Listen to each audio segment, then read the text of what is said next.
When a 7-year-old girl calls a stranger and says, "Daddy, I can't do this anymore. I can't keep washing dishes so me and my baby brothers can eat. We're just children." She has no idea this one moment will change 5 lives forever. A CEO, a desperate mother, 3 toddlers, and secrets buried for 3 years. What happens when the past you've been running from finally catches up?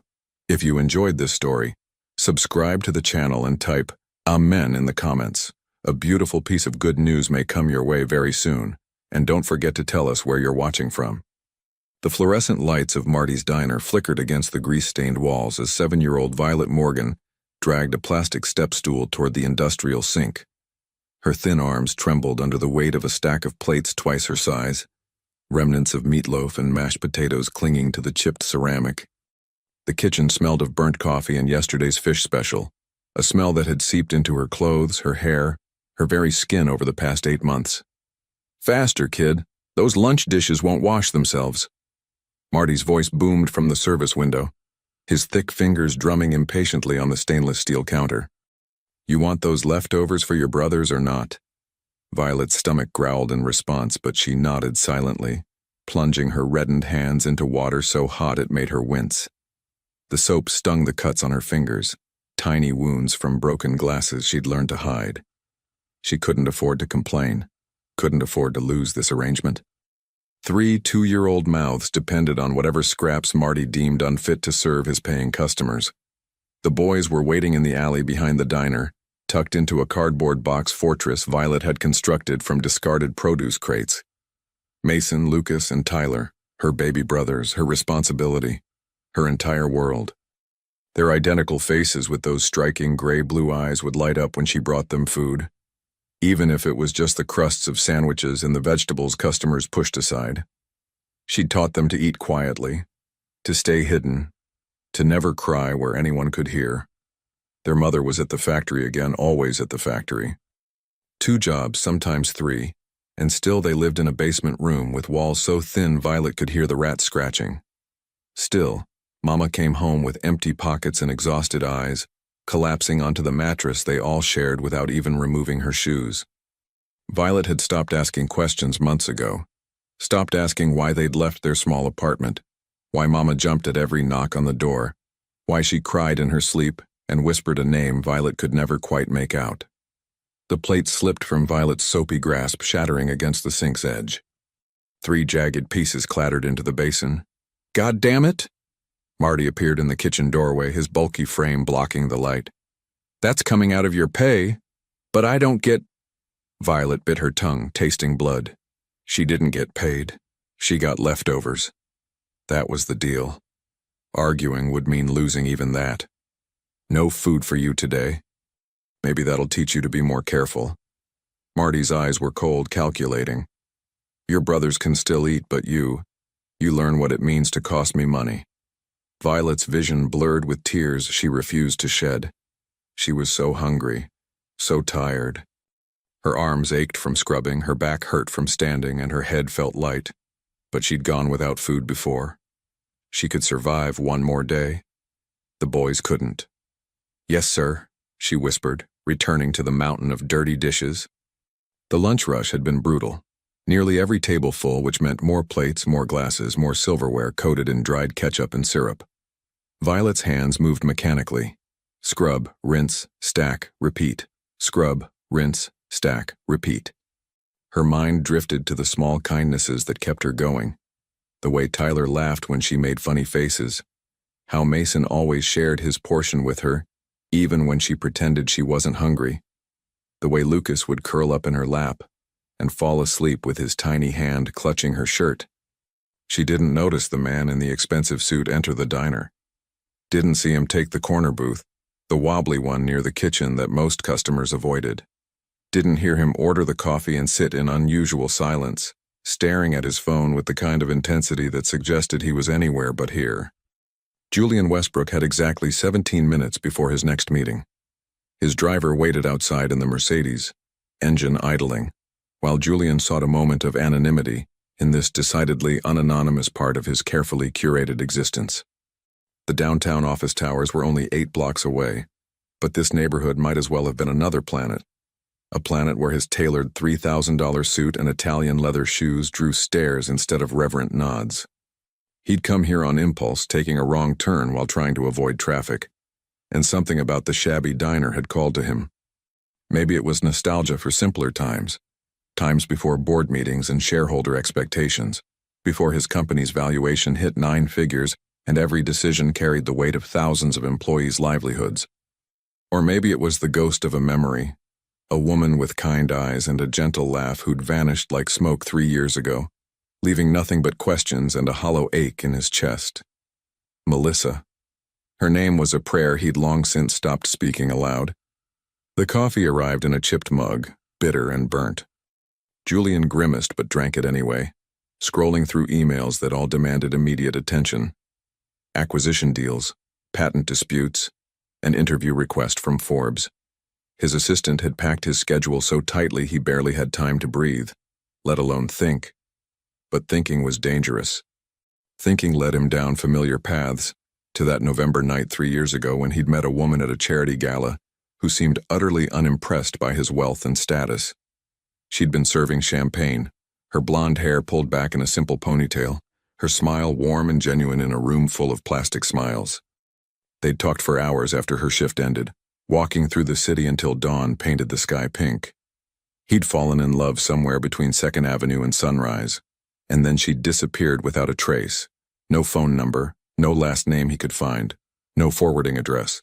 Just Melissa and a memory that refused to fade. Julian set his phone on the table, rubbing his tired eyes. The document he'd been reviewing could wait. He needed these 17 minutes of peace. That's all he'd asked for. Was that too much? The phone screen remained lit with the quarterly report he'd been annotating. He should lock it, but what was the point? He'd be looking at it again in a minute anyway.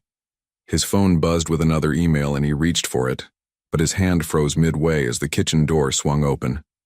Through the gap, he glimpsed a small figure at the industrial sink, a child so young she shouldn't be anywhere near a commercial kitchen, let alone working in one.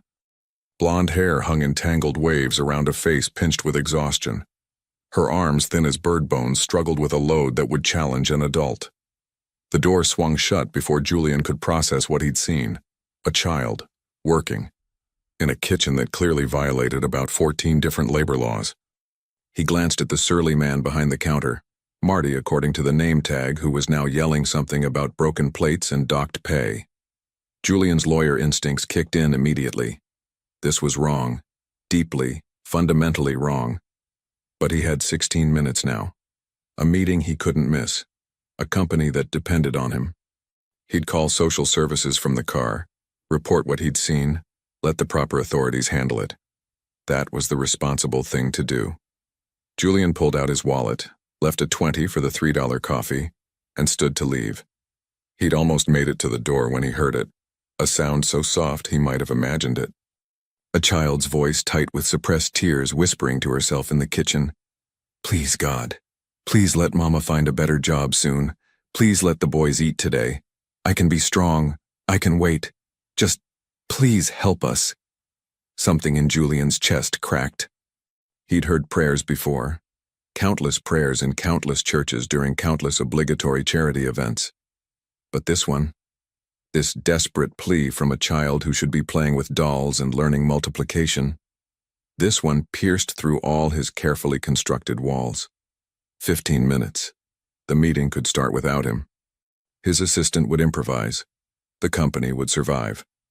Julian Westbrook walked back to his table, sat down, and waited. He didn't know what he was waiting for, didn't have a plan, couldn't articulate why this mattered so much. He only knew that walking away would haunt him far more than any missed meeting ever could. In the kitchen, Violet finished the last plate and carefully dried her raw hands on a threadbare towel. The lunch rush was over. Time to collect the boys' food and disappear before Marty changed his mind about feeding them at all. She moved toward the back door, her stomach cramping with hunger she'd learned to ignore when she spotted it. A sleek black phone on the corner booth table, its screen dark but clearly expensive, clearly forgotten. Her heart hammered. Someone would come back for it. Someone always came back for valuable things. But the bathroom was right there, And she had exactly 3 minutes before Marty would notice her absence. 3 minutes to do something she'd never done before. 3 minutes to ask for help. Violet's hand trembled as she grabbed the phone, her mind racing with justifications. She'd return it. She would. She just needed. She needed someone to hear her.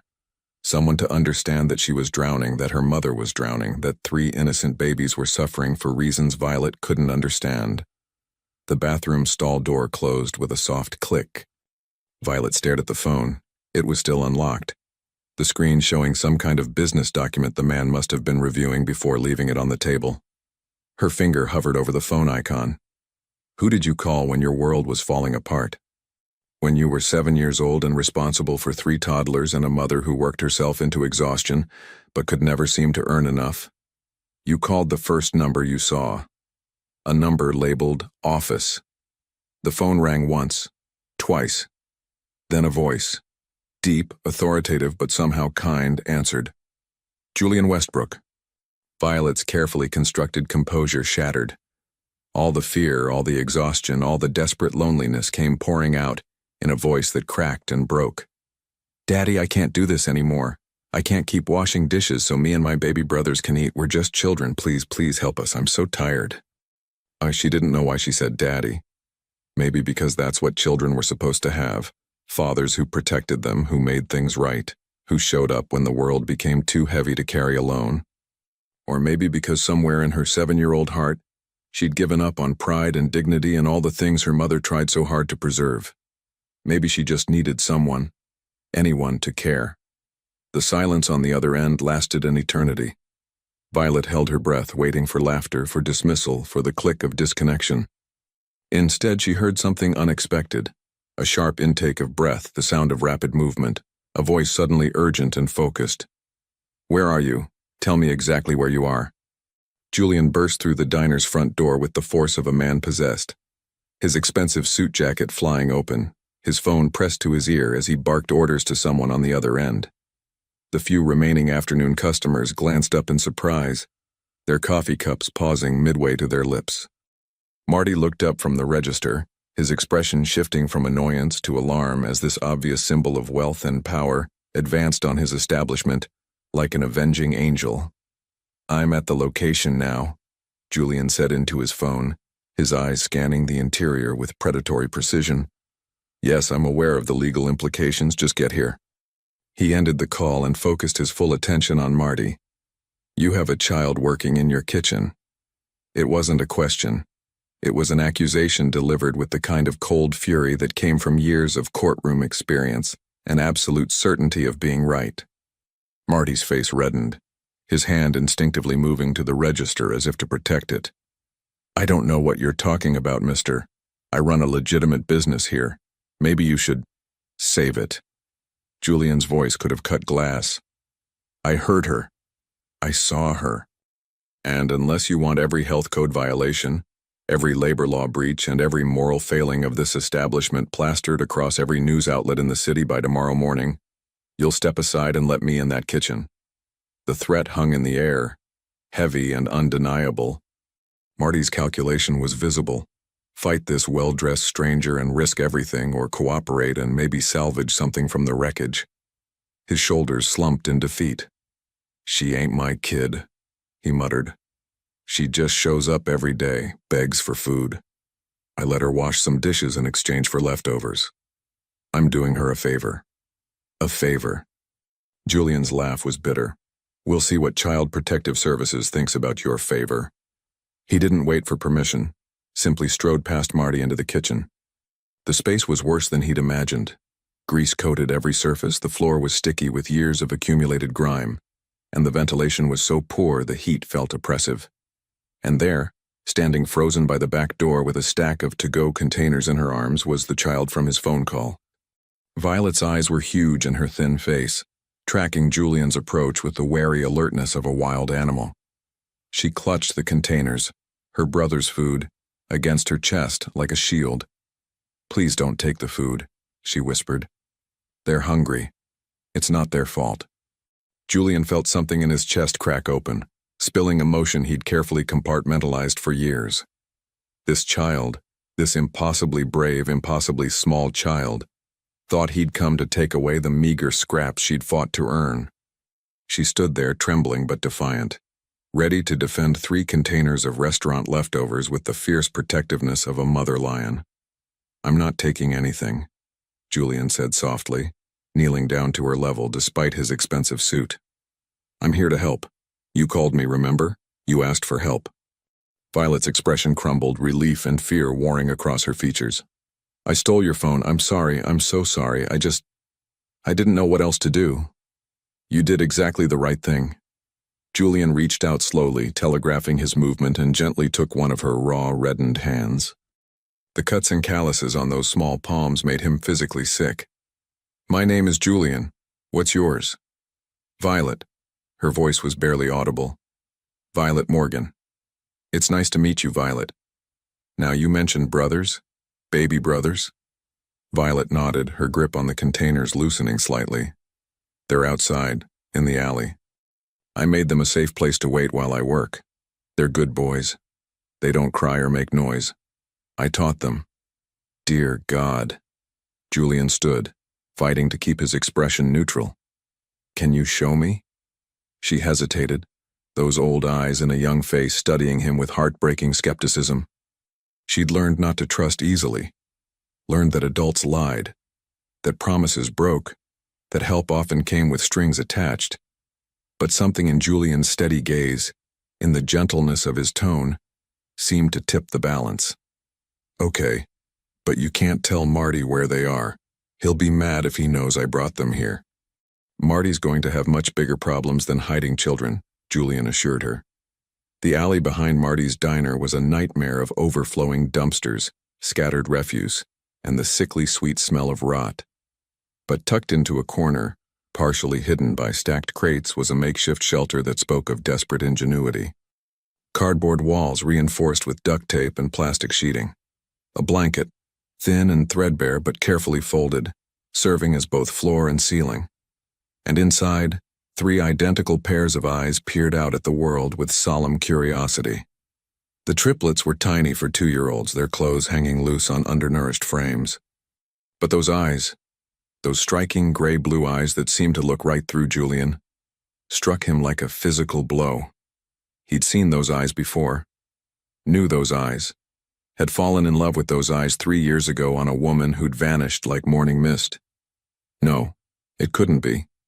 The world wasn't that small, wasn't that cruel.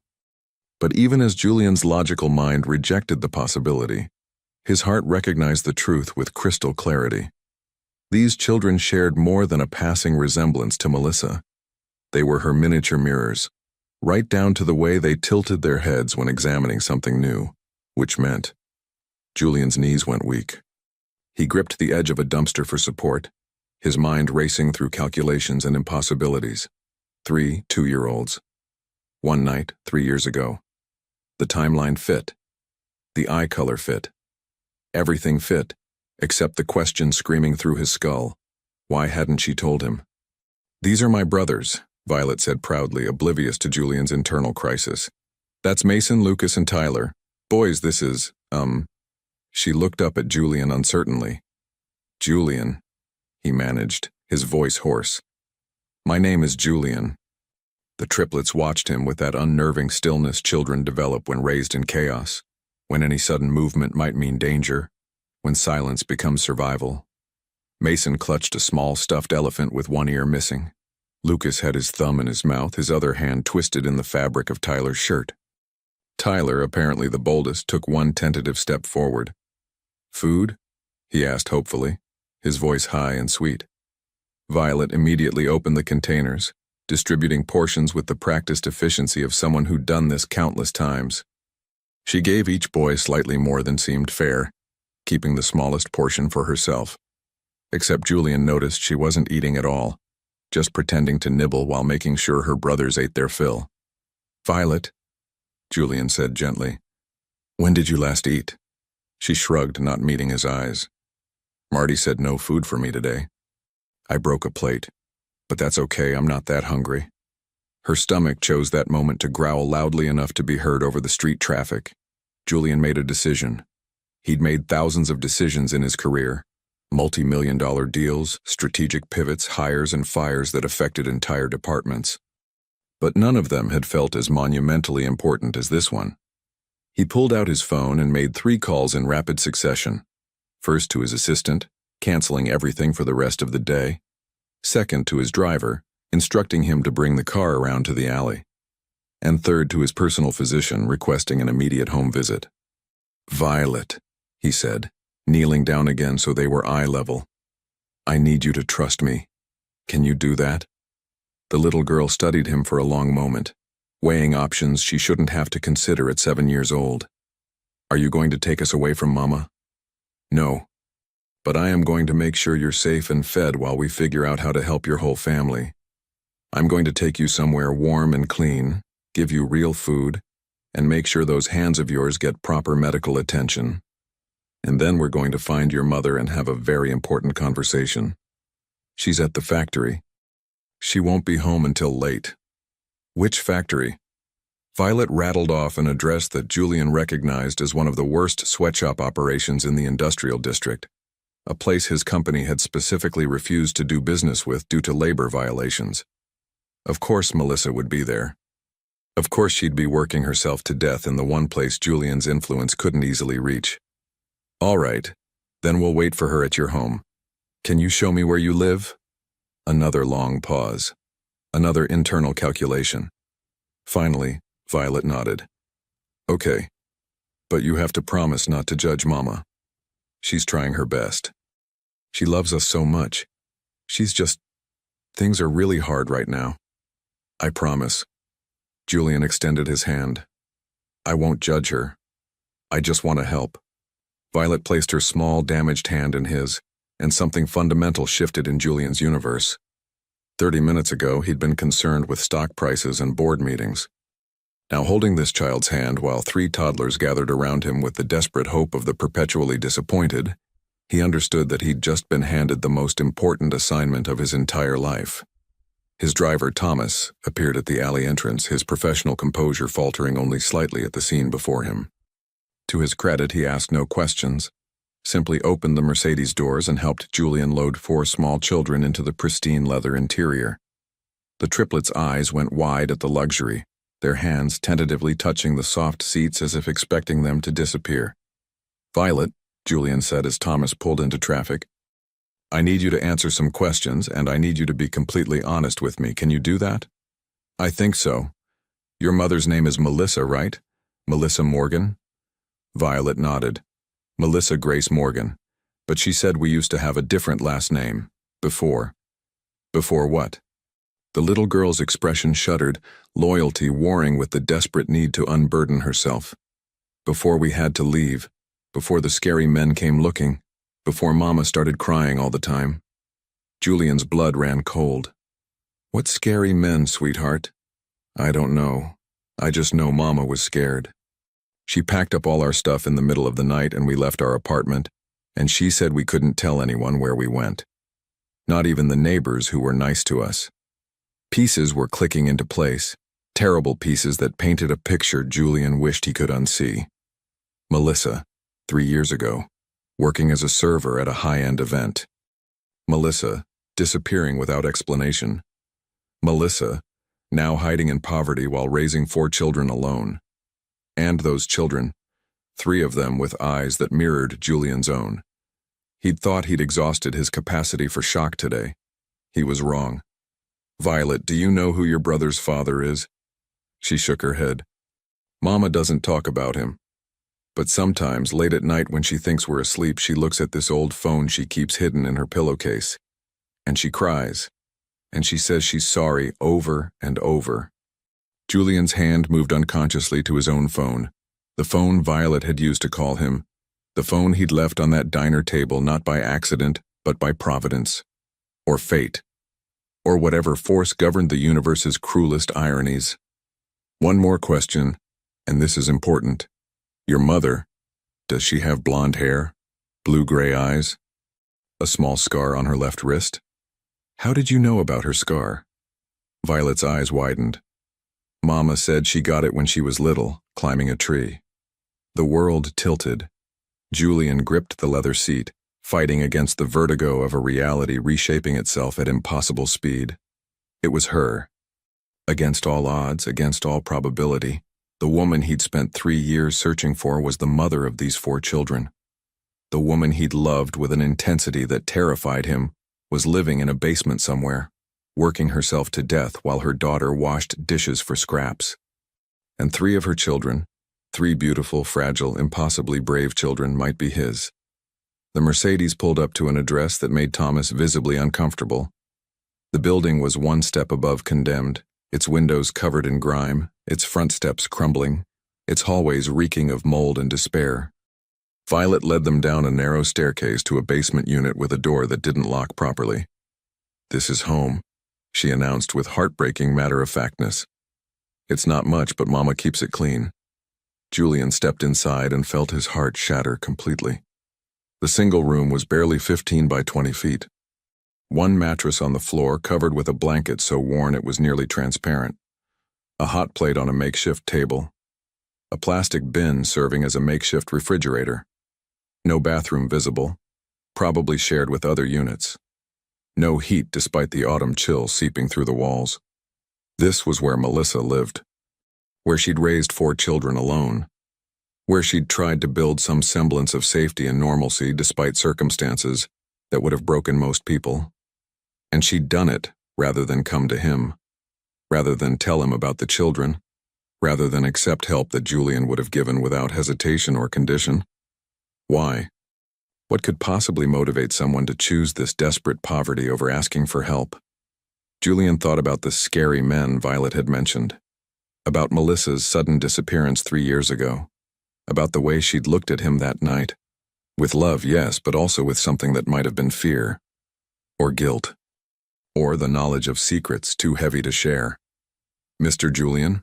Violet's voice was small. "Are you okay? You look sad." He looked down at this remarkable child who'd somehow maintained compassion and concern for others, despite living a life that would justify complete self-absorption. "I'm okay, sweetie. I'm just thinking about how to make things better." Can you really do that? Make things better? Hope and skepticism fought for dominance in her expression. Or are you going to disappear like all the other people who said they'd help? "I'm not going anywhere," Julian promised. "And I'm going to make sure you and your brothers never wash another dish for food, that you never have to be this scared or hungry or alone again. What about Mama? Especially your Mama." Violet studied him for another long moment, then nodded once decisively. "Okay, I believe you."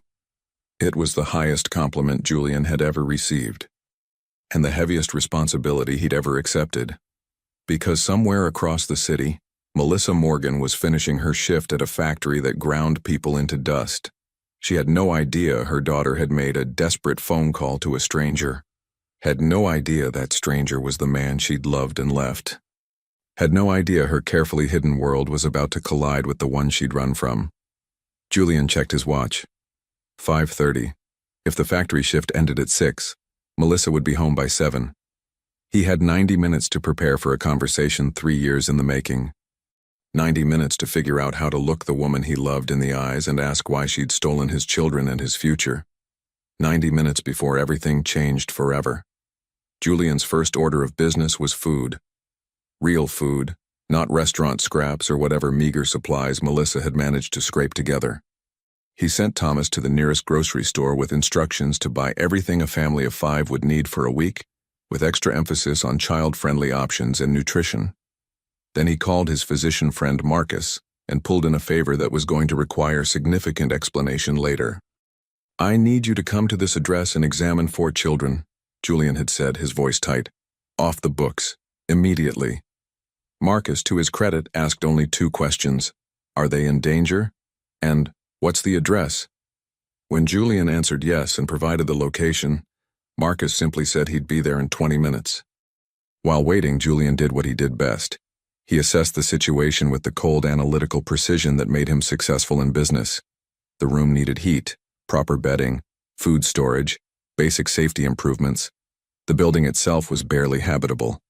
Medium term, they'd need to relocate. Long term, well, Long-term depended entirely on a conversation with a woman who might slam the door in his face. The triplets had warmed to him with the startling speed of children desperate for positive attention. They'd climbed onto his lap as he sat on the floor, their small bodies trusting in a way that made Julian's throat tight. Mason had fallen asleep against his chest, clutching that worn elephant. Lucas was examining Julian's watch with intense concentration. Tyler had discovered Julian's phone and was delightedly pressing buttons that did nothing because Julian had locked it. Violet sat nearby, watching this domestic scene with wonder and barely concealed fear. "You're really good with them," she said quietly. "Most people don't like kids, especially not kids like us." "Kids like you? Poor kids. Kids who smell like the alley. Kids who don't have nice clothes or toys or anything normal kids have." Julian looked at this 7-year-old who'd somehow internalized the world's cruel judgment and decided she was less worthy because of circumstances completely beyond her control. "Violet, you listen to me. You are not less than anyone. Not one single person in this entire city is more valuable, more deserving, or more important than you and your brothers. Do you understand?" She shrugged, not meeting his eyes. "That's nice to say, but it's not true. If it was true, people would have helped us before now." The simple, devastating logic of a child who'd learned that kindness was conditional, and help came with strings. Julian wanted to rage against every system and person that had failed this little girl. Instead, he said, "You're right. People should have helped you sooner. That's their failure, not yours. And it's a failure I'm going to make sure never happens again." Thomas returned with enough groceries to feed a small army, his expression carefully neutral as he made multiple trips from the car. Marcus arrived shortly after, his medical bag in hand, his professional demeanor slipping only slightly when he took in the living conditions. "Julian," Marcus murmured, "what exactly is going on here? Long story, can you just examine them? Check for malnutrition, injuries, anything that needs immediate attention?" Marcus nodded, already shifting into doctor mode.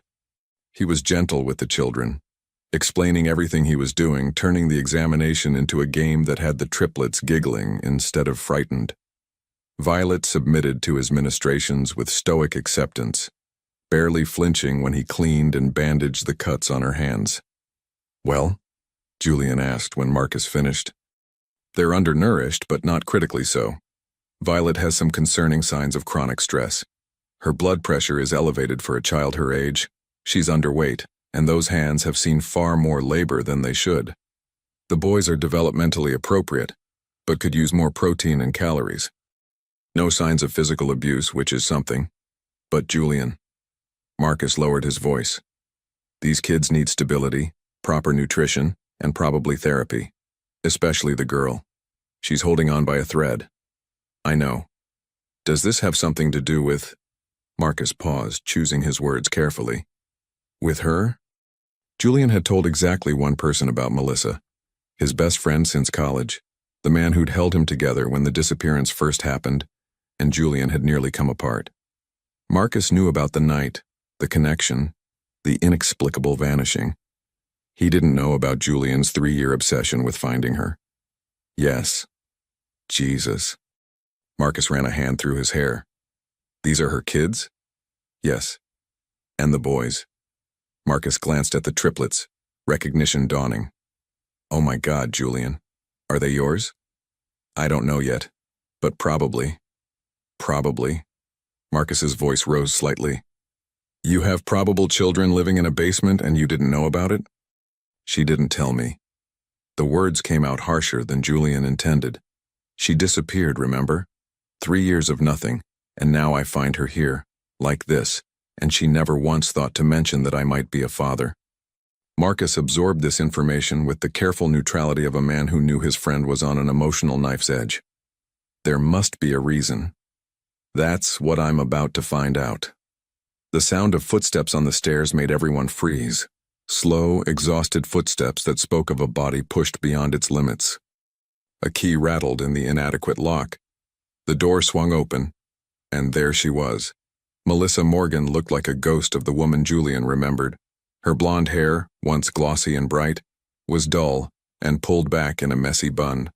Her face, once animated and full of light, was drawn and pale.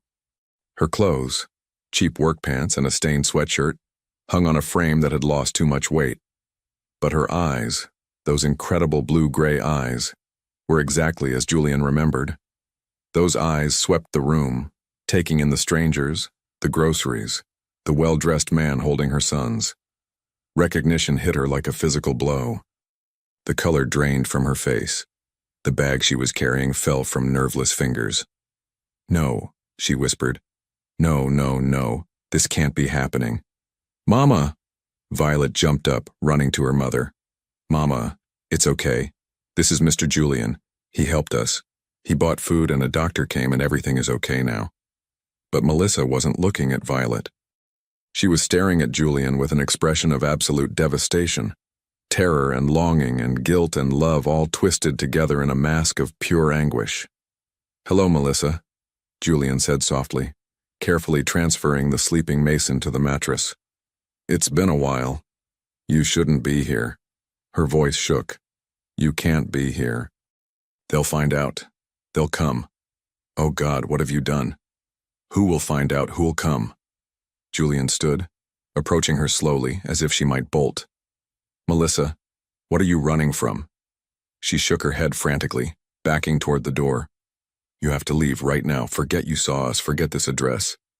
Please, Julian, if you ever cared about me at all, you'll walk away and never come back." "I can't do that. You have to." Her voice broke. "You don't understand what you've done just by coming here. They watch. They're always watching. And if they see you, if they connect you to me, to the children—" She stopped, pressing a hand to her mouth as if physically holding back words. Julian's mind raced. The pieces were there, scattered across 3 years and 1,000 unanswered questions. "Melissa, are the boys mine?" The question hung in the air like a guillotine blade. Violet gasped softly.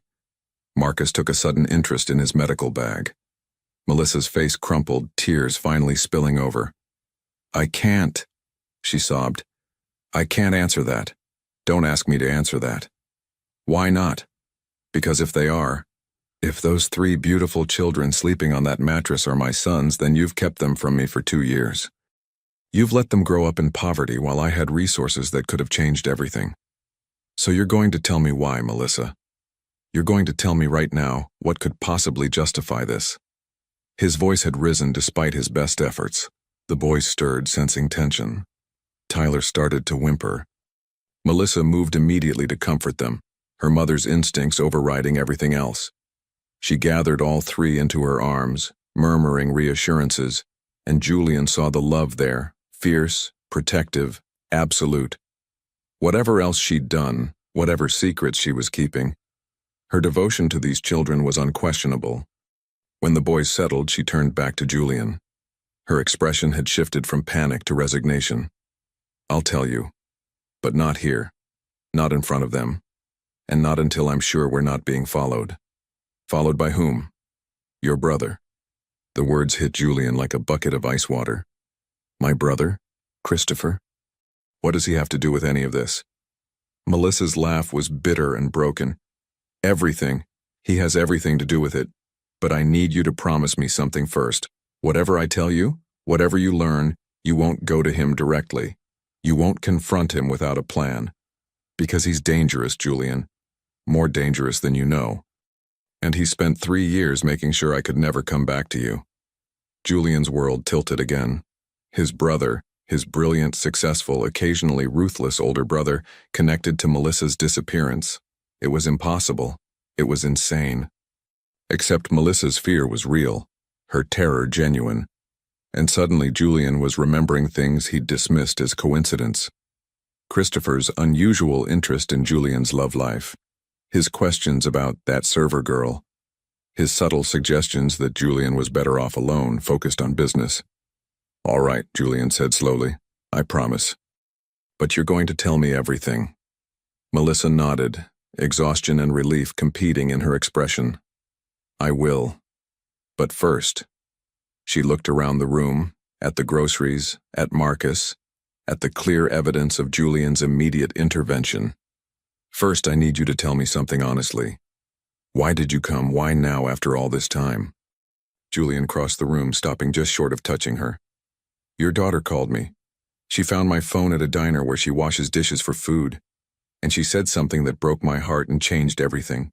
She called me Daddy and asked for help. Melissa's intake of breath was sharp. She called you. Understanding dawned. The diner. Oh God, Violet, baby, you went to the diner again? I had to, Mama. The boys were so hungry, and I thought if I could just get enough food. Violet's voice trailed off, guilt written across her features. You're 7 years old. Melissa pulled Violet into a fierce hug. You're a baby yourself. You should be in school playing with friends, not washing dishes for scraps. Oh, my sweet girl, I'm so sorry. I'm so sorry. It's okay, Mama. I don't mind. I'm strong. You shouldn't have to be strong. You should get to be a child. Julian watched this exchange with emotions he couldn't name. Admiration for Melissa's fierce love, fury at circumstances that had pushed a mother to the breaking point, and growing dread about what she was about to reveal. If Christopher was involved, if his own brother had somehow orchestrated this nightmare, then nothing Julian thought he knew about his family was true. Melissa, he said gently, I've already called in favors, had a doctor examine the kids, bought enough food to last a week. Thomas is waiting in the car outside, and I have a secure apartment that nobody knows about, not even Christopher. Let me take you somewhere safe tonight. Let the children sleep in real beds with full stomachs, and then, when you're ready, you can tell me everything. She searched his face for a long moment, looking for something, reassurance, proof, a reason to trust. Finally, she said, If I do this, if I accept your help, there's no going back. Christopher will know, and when he knows, things will get very dangerous very quickly. I can protect you. Can you?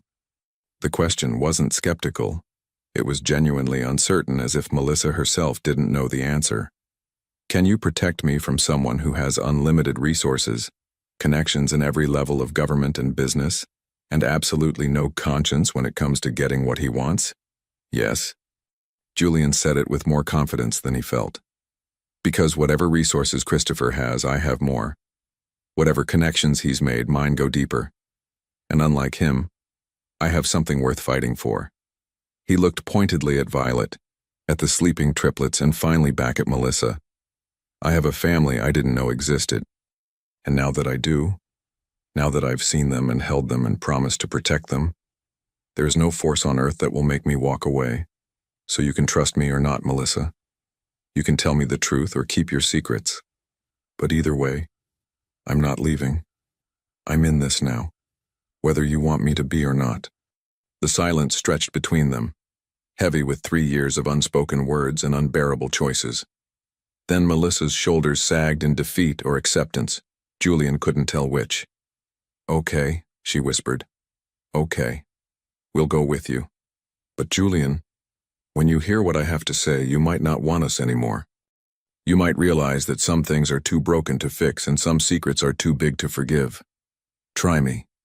And so, as twilight deepened into night outside the basement window, as 4 exhausted children finally relaxed into something resembling peace, Julian Westbrook prepared to hear a truth that would reshape his entire understanding of family, loyalty, and the lengths people go to protect the ones they love. Whatever Melissa was about to reveal, whatever role Christopher had played in this tragedy, Julian knew one thing with absolute certainty. His life had just divided into before and after this moment. Before he knew about Violet and the boys, after he promised to be their protector, there was no going back. And looking at Melissa's haunted eyes, Julian suspected she knew that there was no going back for her either. Julian's secure apartment was in a building he'd purchased under a shell corporation 2 years ago. The penthouse occupied the entire top floor, accessed by a private elevator requiring both keycard and biometric scan. Christopher didn't know about it. Nobody at Westbrook Industries knew about it. The children's reactions were heartbreaking. Violet touched the furniture as if it might dissolve. The triplets discovered plush carpet and sat down, running their hands through fibers like clouds. Tyler found a light switch and spent 5 minutes turning it on and off, delighted by his power over electricity. There are 3 bedrooms, Julian explained. The master is yours. The children can share the second. It has 2 queen beds. The third is my office, but I can work from the living room. Julian, this is too much. Melissa's voice was barely a whisper. You're staying here temporarily while we figure things out. He softened his tone. Melissa, when was the last time you slept in an actual bed? She looked away, unable to answer. Tonight, you let me help. Thomas brought groceries, the kitchen is stocked. Marcus left vitamins for the kids. There are clean clothes in the master closet from when my sister stayed here. They should fit. Tomorrow we worry about everything else. Your sister's clothes? Melissa looked alarmed. If your family knows, Amanda lives in Boston. She hasn't spoken to Christopher in 5 years. She won't say anything.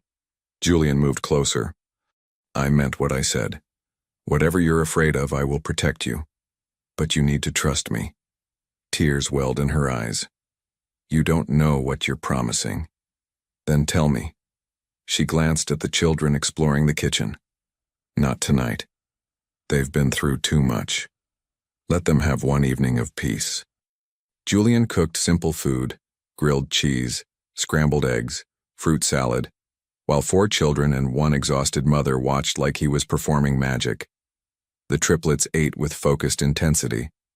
Violet ate slowly, savoring each taste. Melissa ate almost nothing, her eyes constantly drifting to the windows, the door. Nobody knows we're here, Julian reminded her. Excellent security. If anyone inquires about this address, I'll know immediately. Christopher has resources you can't imagine. So do I. Julian met her eyes. I've spent 3 years building my company into something that rivals Westbrook Industries. Strategic partnerships, political connections, financial independence. If it comes to a fight, I won't be the underdog. Something flickered in Melissa's expression. You've changed. Harder now. I'm nothing like him. I built success without stepping on people, without exploiting workers. I'm successful because I treated people with respect. Bath time was chaos and healing. Julian knelt beside the tub, helping Melissa wash 3 squirming toddlers who discovered bath toys and bubbles. Their laughter filled the bathroom like music. Violet insisted on bathing herself, emerging in one of Amanda's old t-shirts that hung to her knees, looking impossibly young and old simultaneously. Mr. Julian? She said as he helped Mason into pajamas. Are we really safe here? You're really safe. For how long? For as long as it takes to make sure you stay safe everywhere. By 9 o'clock, all 4 children were asleep. The triplets shared one bed, tangled together. Violet positioned herself at the edge closest to her brothers, one hand stretched toward them even in sleep. Julian stood in the doorway watching them breathe. These children had become his responsibility, his purpose. They've never slept this peacefully, Melissa said behind him. She'd showered and changed, looking more like the woman Julian remembered, though grief had carved permanent lines around her eyes. Then maybe that's a sign you're making the right choice. Or the calm before the storm. She moved beside him. Julian, I need to tell you everything before I lose my nerve. Julian led her to the living room. They sat on opposite ends of the couch. Finally, she spoke. That night we met. That wasn't chance. Christopher sent me there specifically to meet you. Julian's world tilted. What? I was working for an escort service. Not that kind, we were companions for events. Professional, polite. I'd been doing it for 6 months to pay for my mother's cancer treatment. Christopher hired the service and specifically requested someone who would appeal to you. Why would Christopher? Because you were getting too independent, too successful. He wanted leverage, something he could use to control you. So he sent you to seduce me? Worse. He sent me to make you fall in love, then disappear. He thought grief would make you sloppy, vulnerable. He could swoop in as the supportive brother, guide you back, absorb your company into Westbrook Industries. So, everything that night was fake? No. Melissa turned to face him, tears streaming. That's the problem. It was supposed to be fake. But you weren't what I expected. You were kind and genuine, and when you kissed me at dawn, I fell in love with you. Really, truly. If you loved me, why disappear? Because I got scared. I called Christopher the next morning and said I was done. And he told me that if I didn't complete the job, he'd make sure my mother lost her treatment, that he'd destroy my family. But more, he told me exactly how he planned to destroy you. He had files, Julian, evidence of deals that could be framed as illegal. He was going to systematically tear apart everything you'd built unless I disappeared exactly as planned. So you left to protect me. I left because I was a coward, because I thought disappearing would hurt you less, and because I didn't know I was pregnant. There it was. The triplets, Julian said softly. They're mine. Melissa nodded. I found out 2 weeks after I left. I took a pregnancy test in a gas station bathroom and realized my life was never going to be simple again. Why didn't you tell me? I was 24, pregnant with triplets, terrified. Christopher made clear that if I ever contacted you, if I told you about the babies, he would make sure I lost them. A fall downstairs, a car accident, a medical emergency. He threatened to make it look natural, and he promised that even if I survived, he'd take the children through legal manipulation, paint me as unstable, unfit. And you, he said he'd tell you I'd trapped you deliberately, that the pregnancy was a scam. I would have believed you. Would you? Really? A woman you met once suddenly showing up pregnant claiming you're the father? With your brother telling you it's all a con? Julian wanted to say yes, but honesty forced acknowledgement of doubt. Maybe not at first, but eventually might have been too late, so I ran. Changed my name, moved to the poorest part of the city, worked under the table, paid cash, avoided hospitals. And when the boys were born, when I held them and saw your eyes looking back, I knew I'd made the right choice. They were safe, but you were suffering. Violet isn't biologically mine. She's my half-sister's daughter. Her mother, Sarah, died of an overdose when Violet was 5. I fought for custody but had no money, no stability. The court said no. So you took her anyway. I kidnapped my own niece. But what was I supposed to do? Leave her in a system failing her? So yes, I took her, and we've been running ever since. And the factory job? The basement? Letting Violet wash dishes? Was supposed to be temporary, but it's impossible to save when earning minimum wage and feeding 4 kids. Every time I got ahead, something happened. Medicine, shoes, rent increases. Melissa's voice was hollow. I was drowning every day, drowning more. Then today when Violet called you, I knew it was over. But I also knew that maybe I'd finally get to stop running. Julian processed everything. She'd been manipulated, threatened, forced into impossible choices. You said I might not want you after hearing the truth. I lied to you, kept your children from you. I'm not the woman you fell in love with. Julian moved closer. You're wrong. The woman I fell in love with is sitting right here. Exhausted, scared, battle-worn, but still her. He took her hands gently. Did Christopher manipulate you? Yes. Did circumstances force impossible choices? Absolutely. Do I wish you'd trusted me? More than anything. But Melissa, you survived. You kept 4 children safe against crushing odds. That's not broken, that's extraordinarily strong. I'm not strong, I'm barely holding on. Then let me hold on for you. Julian squeezed her hands. Tomorrow we start building a legal case. Establish paternity, custody arrangements. Once I've legally protected these kids, Christopher's threats become empty. You don't know him like I do. Then help me understand, because if there's one thing I've learned, it's that everyone has pressure points. Christopher threatens children to maintain power. He's shown me exactly how to beat him. How? Julian smiled coldly. By refusing to play his game. By going public with everything. Christopher's power relies on secrets, manipulation, controlling narratives. I'm going to take that away. Tell the truth. All of it. About the escort service, the threats, how he terrorized a woman and 4 children because he saw me as competition. That would destroy your family. My family destroyed itself when Christopher decided winning was more important than loyalty. Julian's voice was steel. I'll give him one chance to walk away. If he takes it, minimal drama. If he doesn't, I burn down every bridge and let the world see what kind of man Christopher Westbrook really is. Melissa studied his face. You really have changed. The man you met 3 years ago didn't have 4 children depending on him. That man had the luxury of idealism. I don't anymore. Do you really still love me? Julian looked at her. No longer polished, but real, scarred, surviving. Yes, maybe more than before, because now I know what you're capable of. What you've endured. He brushed hair from her face. You're exhausted. Tomorrow we start fixing this together. And someday, when this is behind us, I'm going to ask you properly to be part of my life. And if I'm too broken, then we'll be broken together. Julian kissed her forehead. Now go to bed, let me stand watch tonight. You've been fighting alone too long.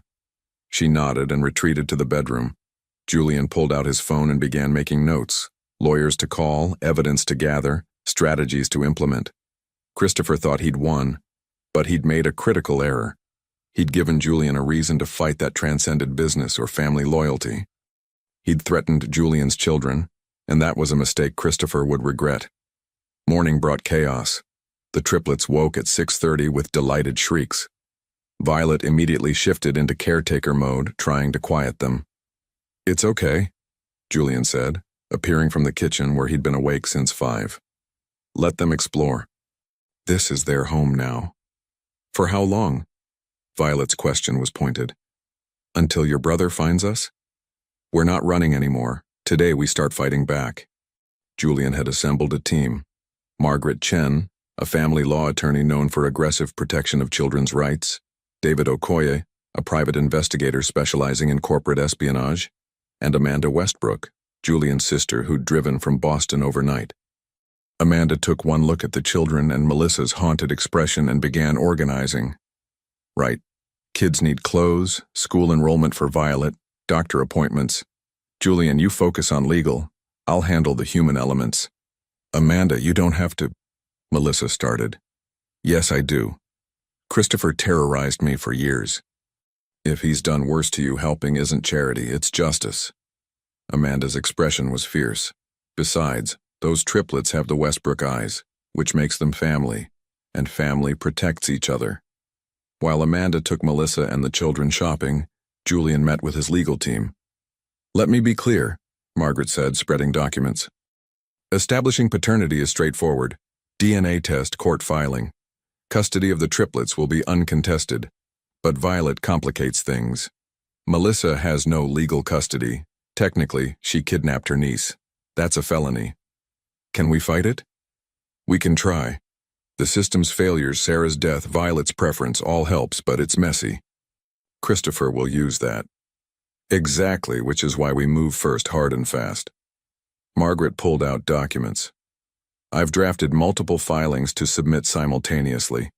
Paternity establishment, emergency custody for the triplets, petition for guardianship of Violet with Melissa as co-guardian, plus a restraining order against Christopher Westbrook. Documented threats? David spoke. I've spent 4 hours pulling everything on Christopher's activities. He hired a private investigation firm to locate Melissa 8 times over 3 years. Each time they got close, he'd redirect them. Playing with her, Julian said, sickened.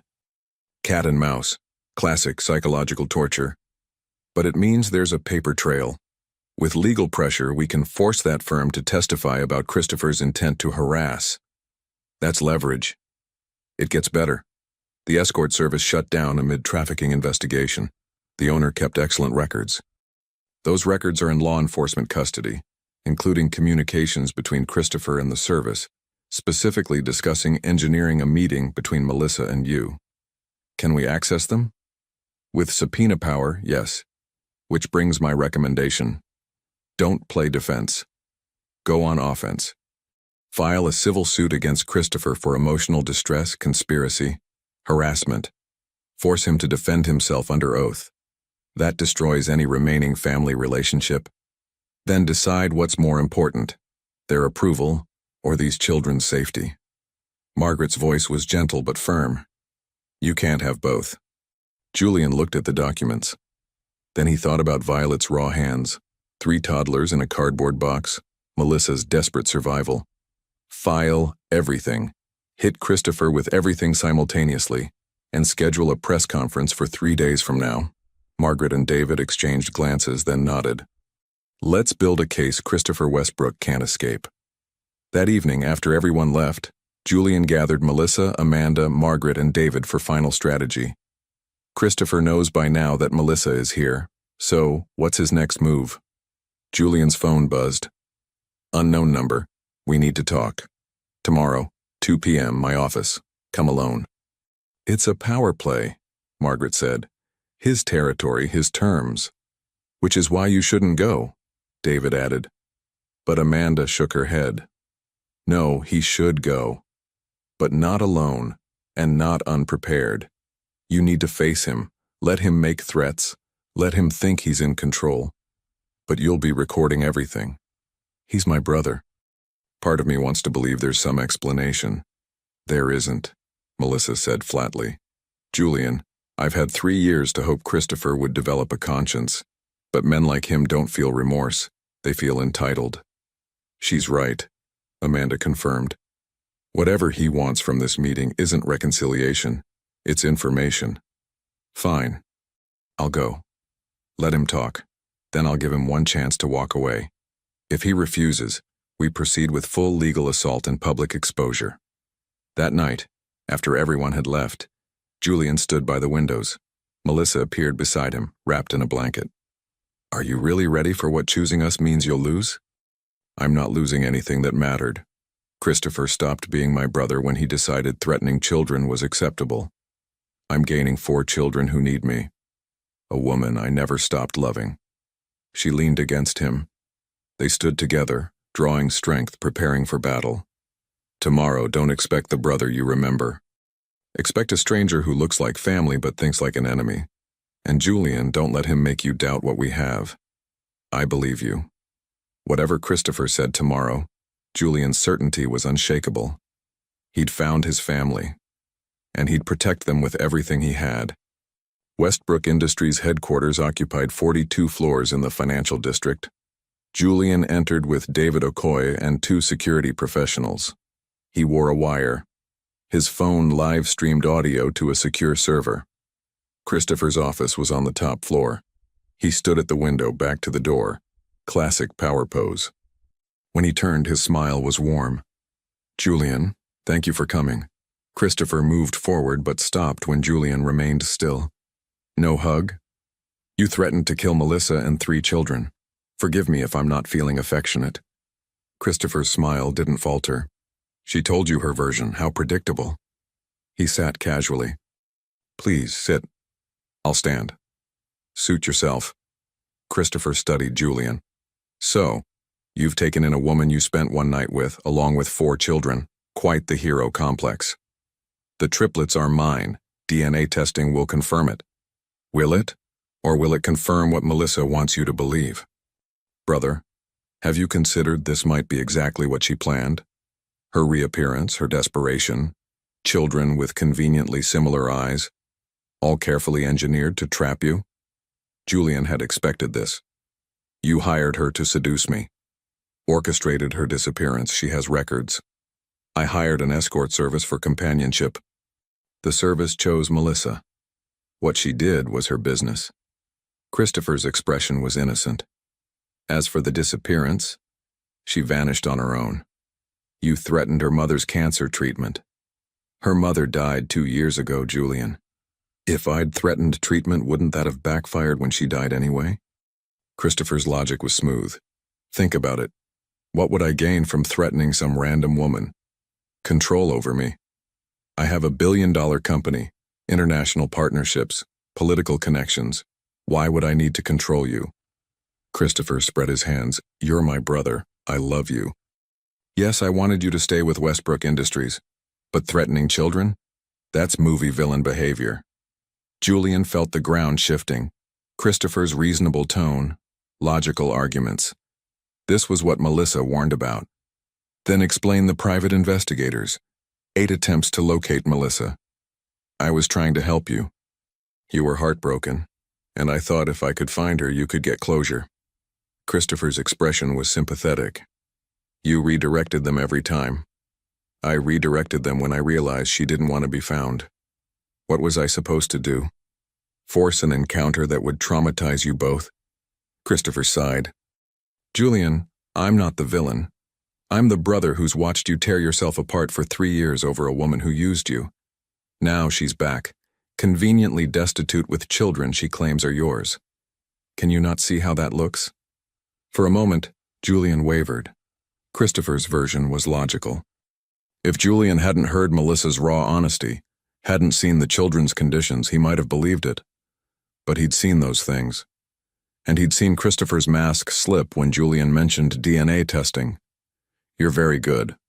The concerned brother act. Almost had me doubting. But you made one mistake. What mistake?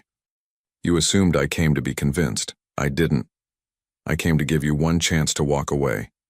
Julian pulled out his phone, showing legal filings. These will be submitted in 2 hours. Paternity establishment, emergency custody orders, a civil suit against you with subpoenas for every communication with investigators and the escort service. And a press conference tomorrow where I tell the world everything. Christopher's amusement vanished, replaced by cold fury. You wouldn't. Try me.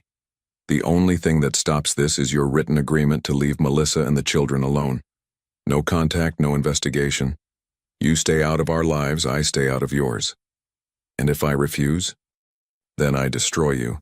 I expose every dirty deal, every manipulation. I use every media connection to paint you as the monster you are. When Westbrook Industries stock crashes, I'll buy up the pieces and rebuild without you. Christopher stood slowly, his demeanor cracking. You arrogant, do you have any idea what I've built? What I've sacrificed? I walked away because I didn't want to become you. Everything I've built, I built with integrity. Integrity. Christopher laughed bitterly. This world doesn't reward integrity. It rewards strength, ruthlessness, people who understand that winning isn't everything, it's the only thing. Then we have different definitions of winning. Do we? Because you've lost everything that matters. Walked away from billions, burned relationships, and for what? A woman who sold herself and 4 children who'll probably grow up mediocre?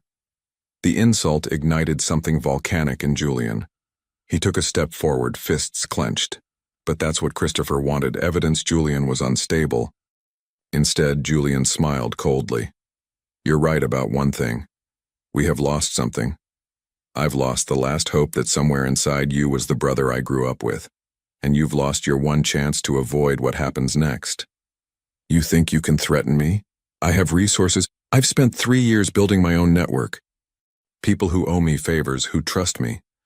When I go public, when I expose what you did, a lot of people will remember every questionable deal you strong-armed them into. Christopher shifted from fury to calculation. There's still a way to resolve this amicably. Perhaps I was too aggressive trying to protect you. Perhaps I made errors. But we're family, we can work through this. Not interested.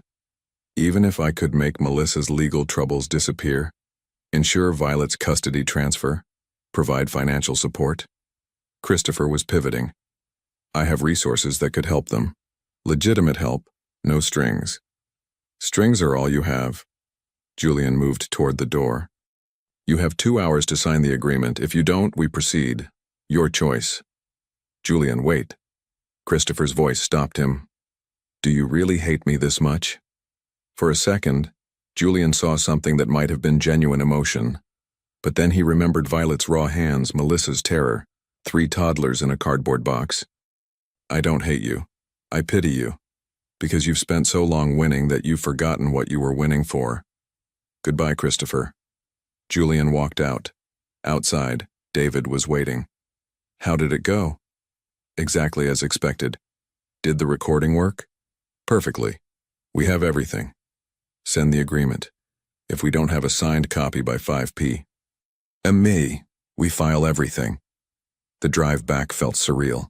Julian's phone buzzed with messages from family members, all urging him to be reasonable.